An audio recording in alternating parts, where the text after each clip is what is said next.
Hello વિદ્યાર્થી મિત્રો, આજે આપણે ધોરણ 7 ગુજરાતી પાઠ 12 સરહદની સફરી એ પાઠના સ્વાધ્યાયના પ્રશ્નો જોઈ રહ્યા છીએ. વાતચીતમાં પ્રશ્નો આપ્યા છે. પહેલો પ્રશ્ન છે, યાત્રા અને પ્રવાસમાં શો ફરક હોય છે? તો આપણે જવાબ લખીશું. યાત્રા એટલે ધાર્મિક સ્થળોની મુલાકાત કરવી, ઉપાસના કરવી, દર્શન કરવા અને ધાર્મિક કાર્યો કરવા. યાત્રા મોટે ભાગે સંઘમાં કે સમૂહમાં કરવામાં આવે છે. પ્રવાસ એટલે કોઈ પણ સ્થળે ફરવા જવું. પ્રવાસ દરમિયાન આપણે તે સ્થળની માહિતી મેળવીએ છીએ, જાણીએ છીએ અને તે સ્થળોને મન ભરીને માણીએ છીએ. પ્રશ્ન 2, કેટલીક યાત્રાઓ ખૂબ જાણીતી છે, તેના નામ આપો. તો આપણે જવાબ લખીશું. રથયાત્રા, પદયાત્રા, તીર્થયાત્રા, દાંડી યાત્રા અને ભૂદાન યાત્રાઓ ખૂબ જાણીતી છે. પ્રશ્ન 3, તમે ગુજરાતી ઉપરાંત બીજી કઈ કઈ ભાષાઓના નામ સાંભળ્યા છે? તો જવાબ લખીશું. મેં ગુજરાતી ઉપરાંત હિન્દી, અંગ્રેજી, સંસ્કૃત, મરાઠી, પંજાબી, સિંધી, બંગાળી, કન્નડ, મલયાલમ, તમિલ, તેલુગુ અને ઉર્દુ ભાષાના નામ સાંભળ્યા છે. પ્રશ્ન 4, તમારા વિસ્તારમાં કઈ બોલી બોલાય છે? તમે કઈ કઈ બોલીઓ વિશે જાણો છો? તો અહીંયા તમારા વિસ્તારમાં જે બોલી બોલાતી હોય તેના વિશે લખવાનું છે. તો આ રીતે તમે લખી શકો. મારું ગામ મધ્ય ગુજરાતમાં આવેલું હોવાથી અમારા વિસ્તારમાં ચરોતરી બોલી બોલાય છે. આ ઉપરાંત સુરતી, કાઠિયાવાડી, પટણી, કચ્છી બોલીઓ વિશે જાણું છું. પ્રશ્ન 5, તમારે કોઈ અન્ય ભાષા બોલાતી વ્યક્તિ સાથે વ્યવહાર કરવાનો થાય ત્યારે તમે શું કરો? મારે કોઈ અન્ય ભાષા બોલતી વ્યક્તિ સાથે વ્યવહાર કરવાનો થાય ત્યારે હું તેમને હાથના ઈશારાથી સમજાવવાનો પ્રયત્ન કરીશ અથવા બંનેની ભાષાને સમજી શકે તેવી ત્રીજી વ્યક્તિને સાથે રાખીને તેની સાથે વાત કરવાનો પ્રયત્ન કરીશ. પ્રશ્ન 6, શહીદ કોને કહેવાય? શહીદ મૂળ અરબી ભાષાનો શબ્દ છે, જેનો અર્થ સાક્ષી આપનાર એવું થાય છે. વર્તમાનમાં દેશ માટે જીવન અર્પણ કરનાર માટે શહીદ શબ્દ વપરાય છે. પ્રવૃત્તિ 2, નીચે આપેલા વાક્યનો ભાવ ધરાવતું વાક્ય વિકલ્પમાંથી શોધીને લખો. પહેલું વાક્ય આપ્યું છે, સરવણજીની કોઠાસૂઝ જેવી તેવી નથી. તો સાચો જવાબ થશે, સરવણજીની હૈયા ઉકલત ઘણી જ સારી છે. બીજું વાક્ય, સરવણજી જરા મોડા પડ્યા છે. તો સાચું વાક્ય થશે, સરવણજી સમય પછી તરત પહોંચ્યા છે. ત્રીજું વાક્ય, એ સરવણજીની વારે આવ્યા. તો સાચું થશે, એ સરવણજીની મદદે આવ્યા. ચોથું વાક્ય, ગુજરાતના 25 જણ એકઠા થઈ ગયા. તો સાચું આવશે, બ, ગુજરાતના અંદાજે 25 જણ ભેગા થઈ ગયા. પાંચમું વાક્ય, પણ જમવામાં કંઈ ઠા પડ્યો નથી. તો જવાબ થશે બ, જમવામાં કંઈ મજા આવી નથી. પ્રવૃત્તિ 3, નીચે આપેલ બોલીના શબ્દોનો માન્ય ભાષામાં અર્થ મેળવીને લખો. કચ્છી બોલી બો, બો એટલે કે બે. એ જ રીતે પટણી બોલીમાં દન એટલે કે દિવસ, સુરતી બોલીમાં ટમે તેનો અર્થ થશે તમે, અને સોરઠીમાં ધામ શબ્દ લખ્યો હોય તો એનો અર્થ થાય છે ઉકળાટ, બફારો.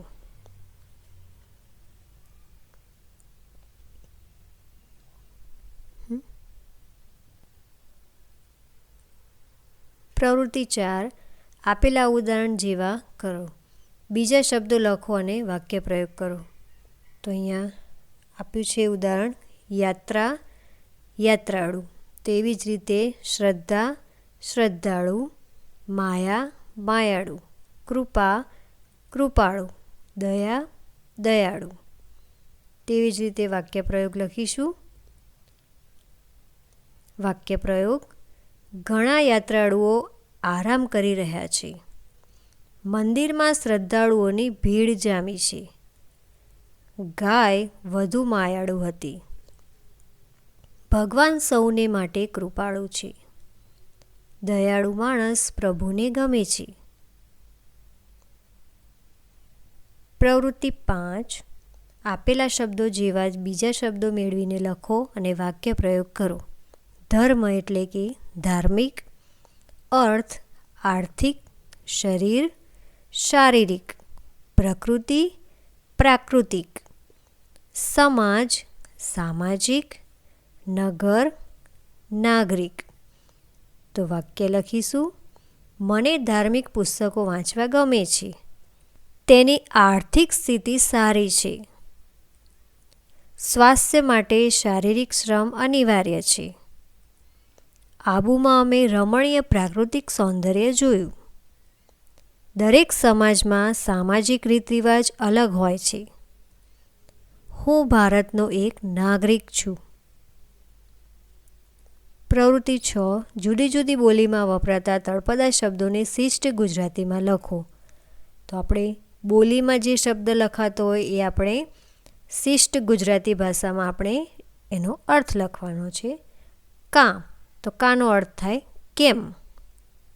તો એ જ રીતે મનેક એટલે મનુષ્ય, ટાણું સમય વખત અથવા પ્રસંગ, જગન યજ્ઞ, બૈડો પીઠ અથવા વાંસો, ગયડું ઘરડું અથવા વૃદ્ધ, ઓસાણ સ્મૃતિ યાદ, પ્રથમી પૃથ્વી, વરતવું વર્તવું અથવા વર્તન.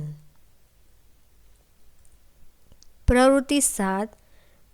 પાછળ યાત્રા શબ્દ વપરાતો હોય એવા શબ્દોની યાદી કરીને દરેક શબ્દનો ઉપયોગ કરીને એક એક વાક્ય લખો. તીર્થયાત્રા: દાદા દાદી તીર્થયાત્રા પર ગયા છે. અહીંયા ભૂલથી 2 વખત દાદી લખેલું છે પણ ખરેખર દાદા દાદી આવશે. એવી જ રીતે શોભાયાત્રા: અમારા ગામમાં શોભાયાત્રા નીકળી છે. ધર્મયાત્રા: અમારા ગામના વડીલો ધર્મયાત્રા પર ગયા છે. પદયાત્રા: ભાદરવી પૂનમે શ્રદ્ધાળુઓ પદયાત્રા કરી અંબાજી જાય છે. દાંડીયાત્રા: મીઠાના કાયદા વિરુદ્ધ ગાંધીજીએ દાંડીયાત્રા યોજી હતી. રથયાત્રા: અષાઢ સુદ બીજના દિવસે અમદાવાદમાં ભગવાન જગન્નાથની ભવ્ય રથયાત્રા નીકળી છે. પ્રવૃત્તિ 8. નીચેના વાક્યોમાંના રેખાંકિત શબ્દનો ઉપયોગ કરીને બીજું એક વાક્ય બનાવીને લખો. તો જે રેખાંકિત શબ્દ છે એ શબ્દનો ઉપયોગ કરીને આપણે નવું વાક્ય બનાવવાનું છે.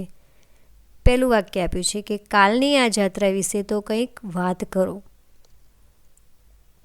તો આપણે વાક્ય લખીશું. આ વાત વિશે હું કશું જાણતો નથી. બીજું વાક્ય: ઈસવીસન 1962માં ચીને ભારત પર આક્રમણ કરેલું ત્યારે અહીં સુધી કબજો કરેલો. મને તારા પર ભરોસો નથી. ત્રીજું વાક્ય: ચીનના યુદ્ધ વખતે જસવંતસિંહ નામના એક સૈનિકે સતત 72 કલાક સુધી એકલા હાથે ચીનની સેનાને રોકી રાખી હતી. હું આવું નહીં ત્યાં સુધી તું અહીં ઊભો રહેજે. ચોથું વાક્ય: છેલ્લે શુભરાત્રિ કહેતા સૌ પોતપોતાના નિવાસસ્થાન તરફ ચાલ્યા. શાળા છૂટતા બાળકો ઘર તરફ ચાલ્યા. પાંચમું વાક્ય: ત્યાં આયોજકો દ્વારા હોટલમાં ઉધારા અપાય છે. વાક્ય લખીશું. મારા મિત્ર દ્વારા પ્રવાસનું સરસ આયોજન થયું. પ્રવૃત્તિ 9. આ એકમમાં ગુજરાતની જુદી જુદી વાનગીના નામ આપ્યા છે. કોઈ 3 વાનગી વિશે ઓછામાં ઓછા 2 વાક્ય લખો. તો આપણે પહેલું લખીશું થેપલા. થેપલા ઘઉં અથવા બાજરી અથવા બંનેના મિશ્રણમાંથી બને છે. તેને તેલમાં શેકીને તૈયાર કરાય છે. ગાંઠિયા ચણાના લોટમાંથી બનાવવામાં આવે છે. તેને તેલમાં તળીને તૈયાર કરાય છે. ત્રીજું લખીશું હલવાસન. હલવાસન ગુજરાતની જાણીતી મીઠાઈ છે. શિયાળામાં ફણગાવેલા ઘઉંનો લોટ, દૂધ, મેદો મિશ્રિત કરી લાંબા સમય સુધી કઢાઈમાં હલાવી દાણા છૂટા પાડવામાં આવે છે. પ્રવૃત્તિ 10 પ્રશ્નોના જવાબ લખો.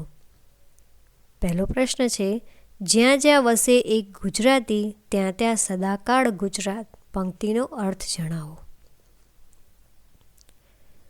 જવાબ લખીશું, જ્યાં જ્યાં વસે એક ગુજરાતી ત્યાં ત્યાં સદાકાળ ગુજરાત.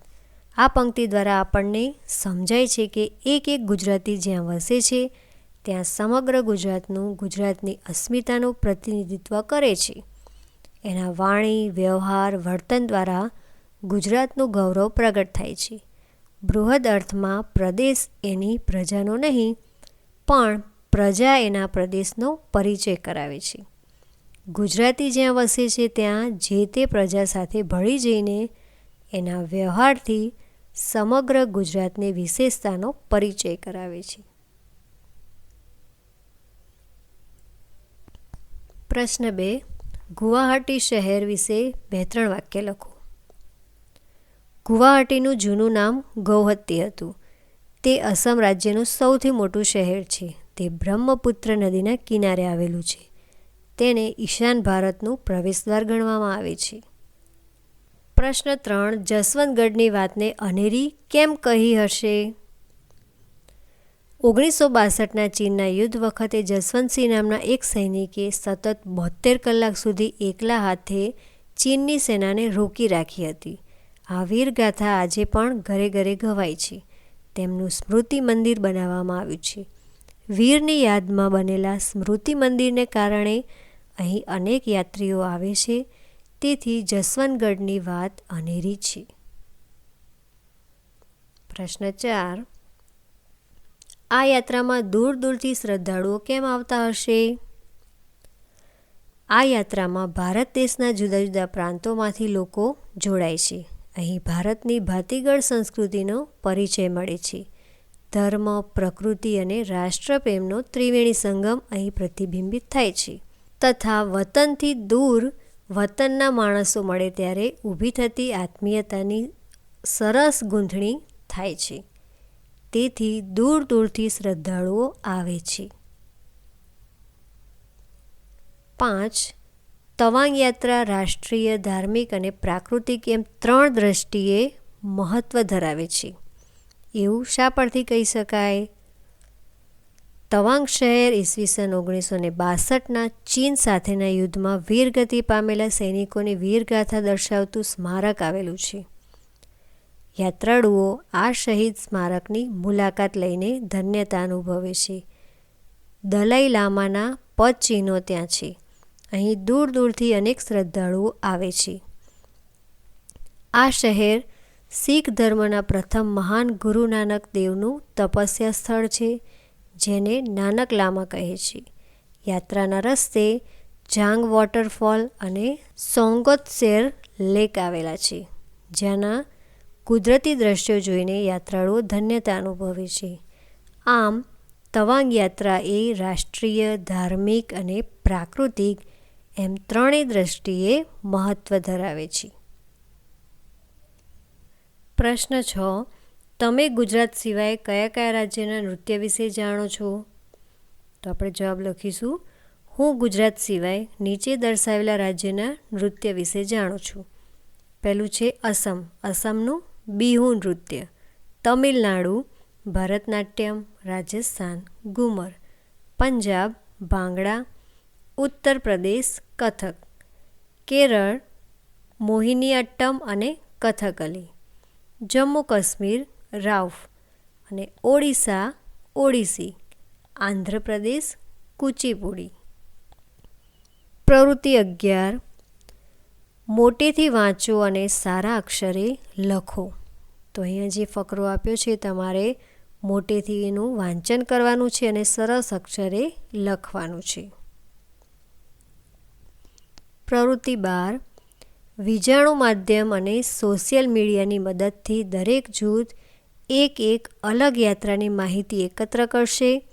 જૂથ કન્વીનર વર્ગ સમક્ષ તેની રજૂઆત કરશે. જૂથ કાર્ય.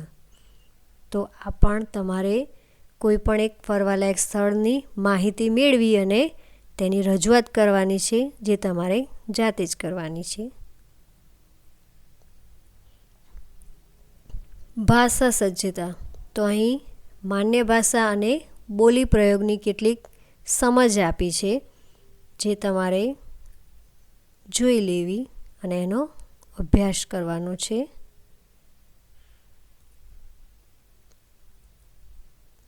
વાંચન ઝડપ. તો અહીંયા મેરાયો નૃત્ય વિશે કેટલીક માહિતી આપી છે, તે તમારે વાંચી અને એ વાંચન ઝડપ, એ વાંચનનો સમય તમારે નોંધવાનો છે.